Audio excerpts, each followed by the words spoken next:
ശ്രീയിൽ ഒപ്പിട്ടതിന് സമാനമായി കേന്ദ്ര ലേബർ കോഡിലും ഘടകകക്ഷികളെ ഇരുട്ടിൽ നിർത്തി CPM 2021 തന്നെ കരട് ചട്ടമുണ്ടാക്കി വിജ്ഞാപനമിറക്കി. പിന്നിൽ CITUവിന്റെ മൗനാനുവാദവും.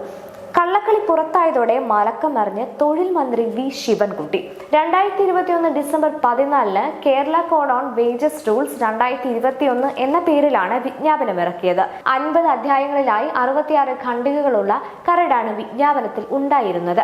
പൊതുജനത്തിന് ആക്ഷേപം അറിയിക്കാൻ 45 ദിവസത്തെ സമയം ഉൾപ്പെടുത്തിയായിരുന്നു വിജ്ഞാപനം. ഇതെല്ലാം മറച്ചുവെച്ച ശേഷമാണ് ലേബർ കോഡിന് വിഷയത്തിൽ തൊഴിൽ മന്ത്രി ട്രേഡിംഗ് യൂണിയനുകളുമായി ചർച്ച നടത്തിയത്. 2025 ജൂലൈ 8 അർദ്ധരാത്രി മുതൽ 24 മണിക്കൂർ ഭാരത് ബന്ദ് സംസ്ഥാനത്ത് ഹർത്താലായാണ് നടത്തിയത്. CITU, AITUC അടക്കമുള്ള ഇടത് യൂണിയനുകൾ അടക്കം കടുത്ത പ്രതിഷേധവും നടത്തിയിരുന്നു. ഈ സമയമെല്ലാം സംസ്ഥാനത്ത് ലേബർ കോഡിന് കരട് വിജ്ഞാപനം ഇറക്കിയത് മന്ത്രിയും CITU മറച്ചുവെച്ചു. എന്നാൽ കരട് വിജ്ഞാപനം പുറത്തു വന്നതോടെ മന്ത്രി കുടുങ്ങി.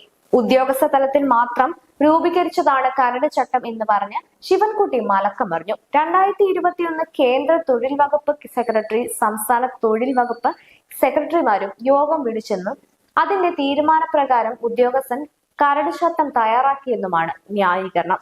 എന്നാൽ മന്ത്രി അറിയാതെ 45 ദിവസത്തെ പൊതുജന അഭിപ്രായം തേടിക്കൊണ്ട് വിജ്ഞാപനമിറക്കാൻ ആകുമോ എന്ന ചോദ്യത്തിന് മറുപടിയില്ല.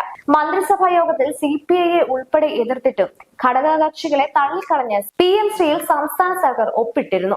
ലേബർ കോഡിലും LDFനെ ഒന്നടങ്കം ഇരുട്ടിൽ നിർത്തി സർക്കാർ വിജ്ഞാപനമിറക്കിയത്. ഈ കഴിഞ്ഞ മാസം ലേബർ കോഡ് അംഗീകരിച്ച കേന്ദ്ര സർക്കാർ വിജ്ഞാപനമിറക്കിയത് പിന്നാലെ തൊഴിലാളി സംഘടനകളുടെ യോഗം വിളിക്കുകയും സംസ്ഥാനം കേന്ദ്ര സർക്കാരിനെ പ്രതിഷേധം അറിയിക്കുമെന്നും വീരവാദം മുഴക്കുകയും ചെയ്തു. തൊഴിലാളികളുടെ അവകാശങ്ങൾ തകർത്തുകൊണ്ട് രാജ്യം നടപ്പാക്കാനാണ് ലേബർ കോഡിലൂടെ കേന്ദ്രം ശ്രമിക്കുന്നതെന്നാണ് CPM പൊളിറ്റിക് ബ്യൂറോ കഴിഞ്ഞ ദിവസം പ്രസ്താവന പുറപ്പെടുവിച്ചത്. അപ്പോഴെല്ലാം കരട് വിജ്ഞാപനം ഇറക്കിയതിനെ കുറിച്ച് മന്ത്രി മിണ്ടിയില്ല. കരട് വിജ്ഞാപനം ഇറക്കിയതിനെതിരെ AITUC രംഗത്തെത്തി. മന്ത്രിമാർ അറിയാതെ ചട്ടം രൂപീകരിച്ച ഉദ്യോഗസ്ഥനെതിരെ കടുത്ത നടപടി വേണമെന്നാണ് AITUCയുടെ ആവശ്യം. കള്ളി വെളിച്ചത്തായതോടെ CITU പേരിന് വേണ്ടി എതിർപ്പുന്നയിച്ചു. സംഭവം വിവാദമായതോടെ കരട് വിജ്ഞാപനം മരവിപ്പിച്ചെന്നും അന്തിമ വിജ്ഞാപനത്തിലേക്ക് പോയില്ലെന്നുമാണ് മന്ത്രിയുടെ ന്യായീകരണം.